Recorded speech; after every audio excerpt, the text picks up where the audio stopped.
The town is bustling with people. The streets are as crowded as they are lively. Everyone is out, even with the weather. Sherry holds out her hands as she notices the rain has changed from water to Mardi Gras beads. As it continues, the people on the sidewalk take note and scoop them up off the ground. Once in their hands, the beads stick together, forming necklaces. This seems to liven up the atmosphere even more as people spread word. Somewhere in the alleyways, the sound of trumpets blare and people ring Tars necklaces on one another. There's drinking and cheering and people dancing in the streets. And other than the trumpets, music seems to be coming up from the road itself, maybe from out of the beads, echoes of past celebrations. But the girls are on edge, unable to enjoy the festivities, knowing that any moment he will appear. This time, they have to do something right. This time they will. They did their best to keep a lookout, but this fiend always just appears. Alani and Sherry don't know where to start looking. And as they bump their way through the crowd, they are stopped by masswares trying to convince the two to dance with them. Alani can't tell if they are drunk or just creepy sleazeballs. Alani keeps Sherry behind her, and before she can decide whether or not to tell these men to trip into a 6-foot ditch, there is a giant crash up the street. People come running, drunkenly yelling about a giant black dog attacking people. The girls don't have a choice this time. They have to use their magic to fend off the slime monster. They go running up the way people are coming from, stomachs in their throat. Of course they don't want to do this. They don't want to be heroines. They want to be schoolgirls about to graduate. They came to terms that magic was never in the cards. This shouldn't be falling on them. There are so many witches in the world. Why couldn't their island just have one? How has no one on the mainland noticed anything? Is their island really just a dumping ground for unwanted children?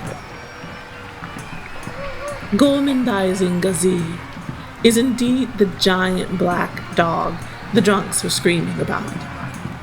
This time, Gazi is going after the townsfolk, but only to rip at the beads they have been placing around their necks. Uncertain and afraid, Alani summons a small thunderclap. The lightning from it strikes near the monster, demanding his attention. Gazi swats at the cloud, dodging another bullet of lightning. Before he can turn towards the girls, the beads raining from the sky get heavier and heavier, breaking up Alani's cloud and causing the girls to retreat into a nearby store. The people run from the streets, leaving Gazi waiting in a deluge of Mardi Gras beads. The beads start to roll and rock like waves, swashing up against the buildings and tossing Gazi around as though in a stormy sea. What no one hiding away can see, for the beads press against the windows obstructing the view, is that the beads begin to swarm together. They spiral up, ebbing and flowing into the shape of the king and queen spirits of the common. Before Mardi Gras, there was the first kingdom built by humans. Over the years since its founding, the people lived modestly and the royalty grew more extravagant. One year came when the harvest was bad. The people feared not making it to see spring. When the ruling king and queen had heard this, they did something unexpected of them. They had their own pantries emptied and spread amongst the commoners. When spring came, the people came out and waited at the gates of the castle. Tradition had it where the current rulers would give a speech at the beginning of each season. People knew something was wrong. The king and queen should have appeared. Worried something happened during the harsh winter, the commoners broke into the castle, only to find their king and queen on the verge of death having had to give so much of their own supplies away that they were starving. The commoners gathered any food they could, and, with the support of their people, the two royals survived.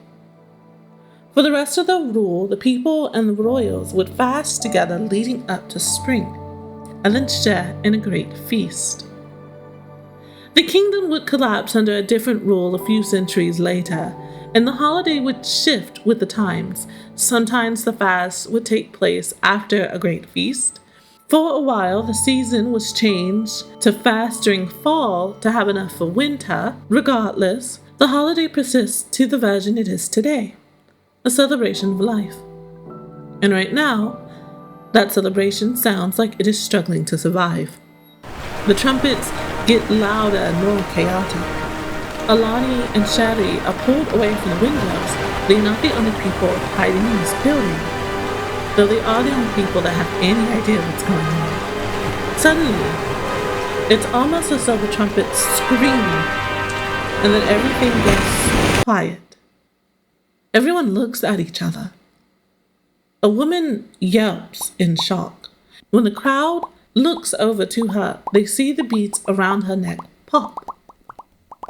The room fills with a sound much like bubbles popping, soft yet deafening in the silence. The beads that fill the street start popping as well, allowing people to begin exiting buildings. Some already speaking like nothing happened. The beads continue popping out of existence one by one, then all at once. The townsfolk demeanor changes like the lifting of a fog. They all start to walk away, returning to the same thing they had been doing day after day for months now. Sherry can feel it in her hand, what should be a Mardi Gras bead. She holds her hand out to Alani, and when she opens her palm, the crinkle of wrapping paper can be heard. The pumpkin face on the wrapper looks at her mockingly, reminding her right before it pops out of existence, it is still Halloween.